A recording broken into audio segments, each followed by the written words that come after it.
Good morning, all. I am Arathi, Assistant Professor from Architecture Department, Vedavyasa College of Architecture. Today, through this presentation, I am trying to give a brief idea about what is climate responsive architecture.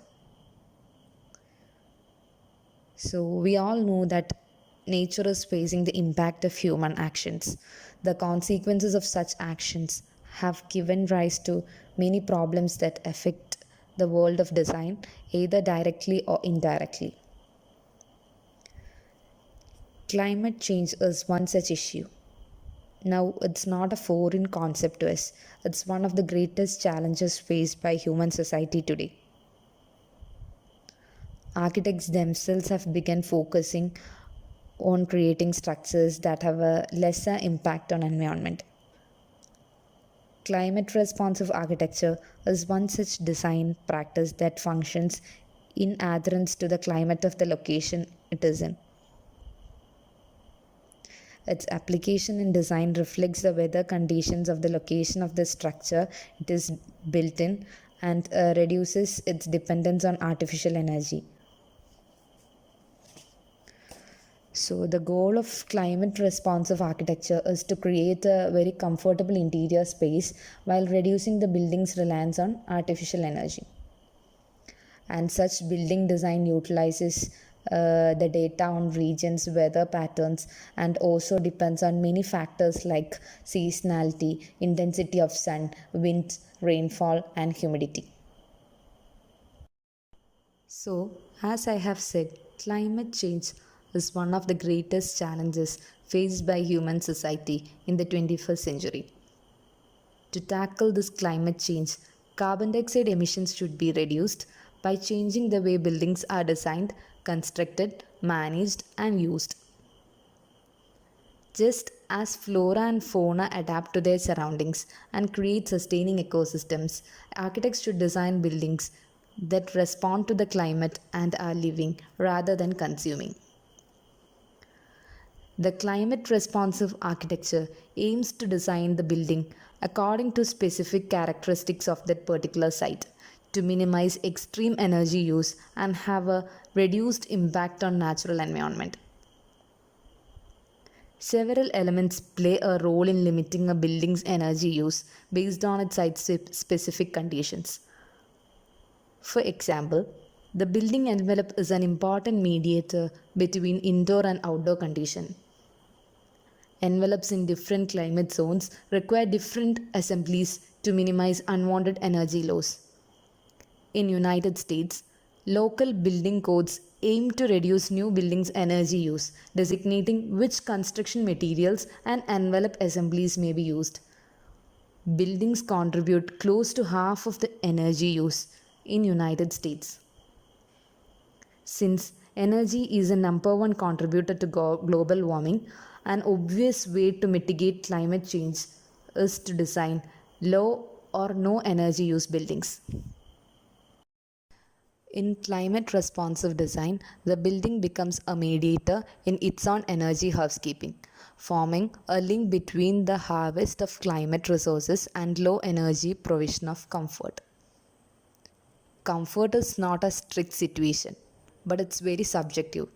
What is defined as comfortable has far reaching implications for the way buildings are designed and how they operate. This, in turn, gives an indication of the energy used for maintaining a comfortable indoor environment.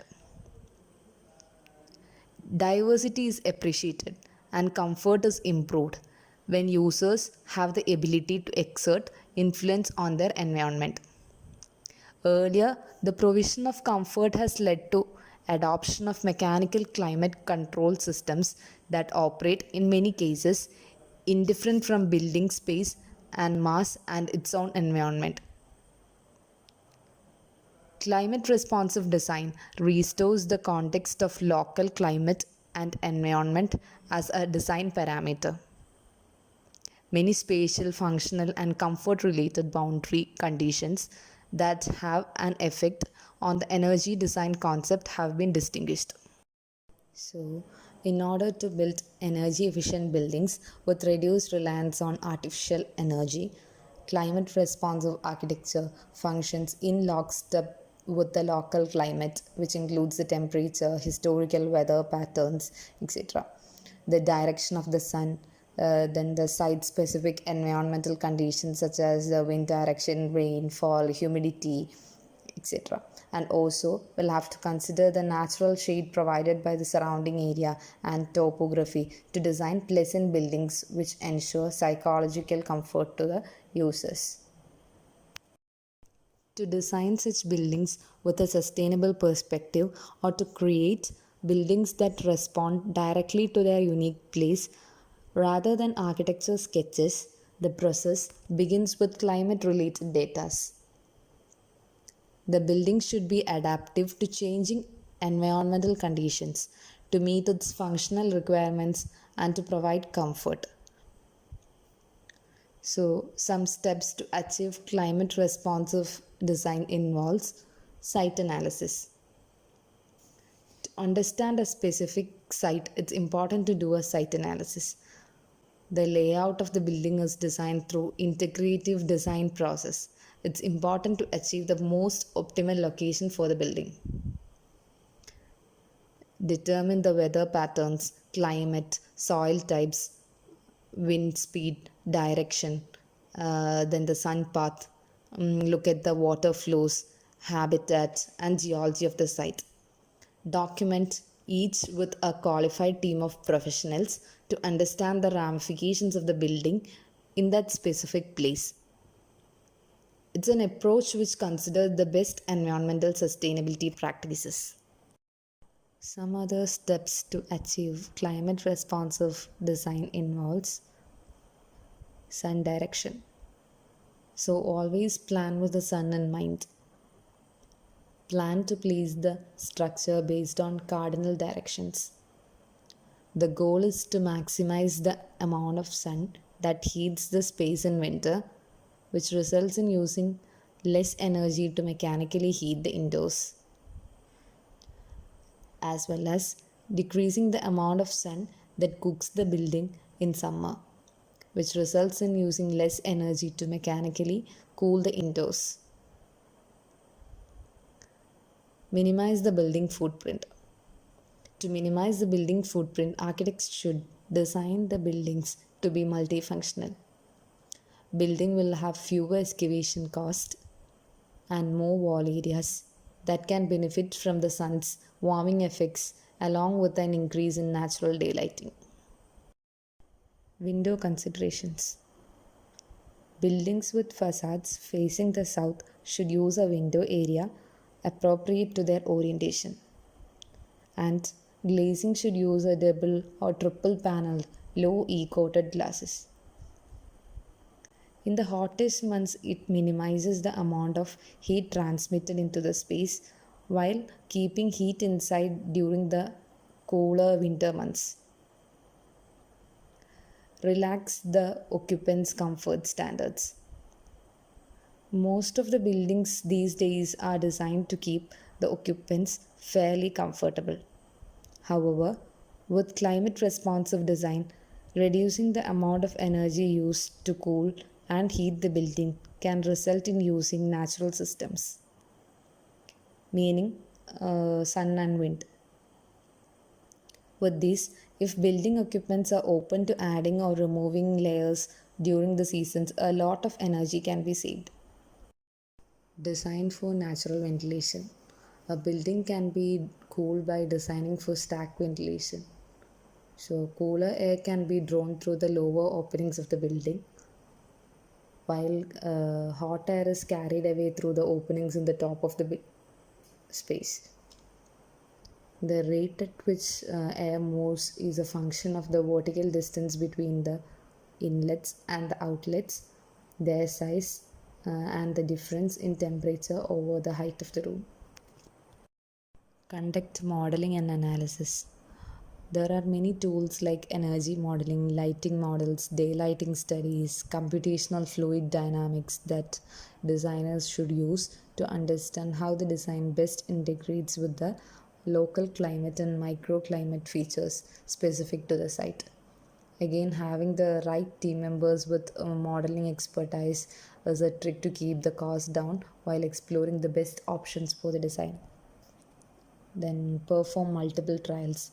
It will take the design team multiple passes for just a basic layouts in your pre-design or schematic design phase, and however it's best or it's better to spend more time in the early phase of design to model the project, which is far less costly than making changes after the design process. So, if you are talking about Indian scenario, India is a home to a variety of climatic regions and has its own share of energy efficient and climate responsive designs.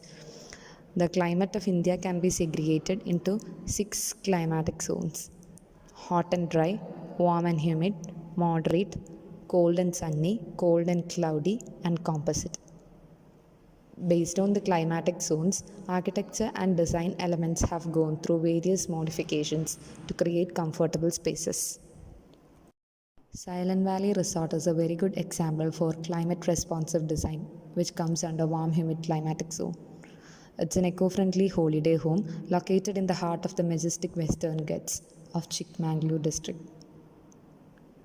It's designed by architect K. Jassim, and it consists of several cottages that were constructed with a herbal theme. Tata Environmental and Research Institute has certified the cottages as one of the energy efficient buildings in India. The resort fuses modern demands with ecological balance by creating a sustainable habitat with a minimum footprint. The cottages adopt a circular plan as well as form, which helps to reduce solar gain from the building envelope and windows. Then the usage of materials like solid mud blocks, timber, mangrove tiles, as well as the position of the cottage that is partially sunk into the ground to benefit from the thermal storage capacity of the ground also helps in aiding energy efficiency. The resort merges with the natural landscape and adopts sustainable measures such as water harvesting, biomass, and energy intensive spaces, etc.